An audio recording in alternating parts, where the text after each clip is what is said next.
There's a regular feature in the Wednesday section of the Irish Examiner called This Much I Know. It often gives young voices an opportunity to write about their lives. On February 18th, Craig Fitzgerald, a musician with the acclaimed band The Academics, commenced his reflection, noting that one of his earliest memories is from a parish play school, where there was an old beaten-up scooter that he became obsessed with and which he played with every day, until one day they replaced it, probably for his safety, with a brand new swanky scooter. They made a big deal presenting it to Craig, and he just remembers erupting into tears and trying to run out of the building. The first Sunday in Lent entices us back to our beginnings, our roots in a garden, and we are exhorted to remember who we are and where we came from and how it was originally meant to be. The Bible begins with God's original vision for humanity before sin knocked everything askew. Adam and Eve are called to be gardeners. The original human vocation is towards careful cultivation, communion with other creatures, and a recognition that we are fulfilling our divine purpose when we help to encourage the natural abundance that our planet generates. The Adam and Eve story sketches our heritage as both good and evil. St. Paul's letter to the Romans appears rather depressing, yet its language is alternated with the theology of grace and gift. It reminds us that grace is stronger than death. God is more gracious than anything we could hope for. God is generous in gifting us with the presence of Jesus Christ, who brings forgiveness for all human beings.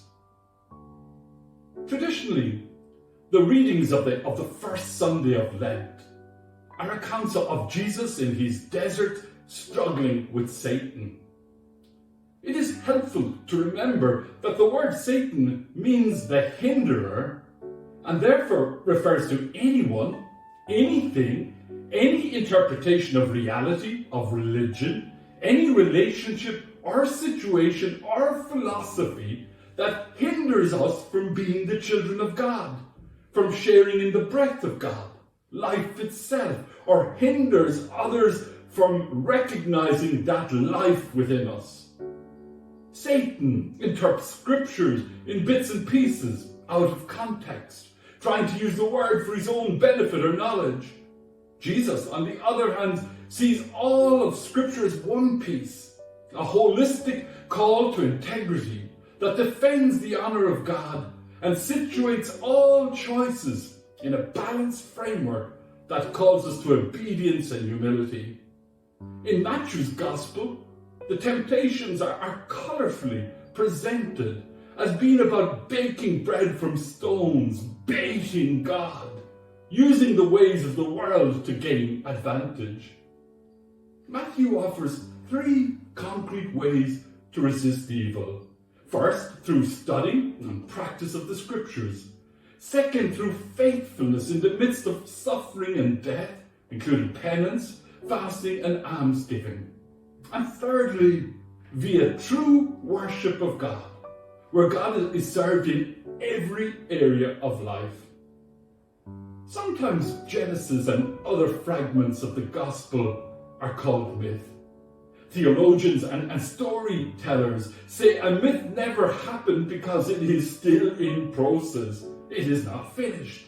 It is still happening now. So these stories are not just about beginnings, but about the present.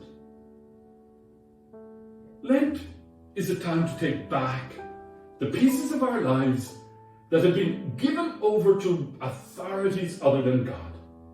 Lent is for putting the whole world back together again. Craig Fitzgerald describes his proudest achievement as when the Academics' first album, Tales from the Back Seat, hit the #1 spot in the Irish charts. For four lads who started writing those songs in a garage after school, they never imagined they would make it so far. A little later, Craig expresses the hope that he will be remembered as kind, hard-working and thoughtful. Finally, Craig shares that he does his best to make a change on an individual level, but he feels he could always do better with climate change.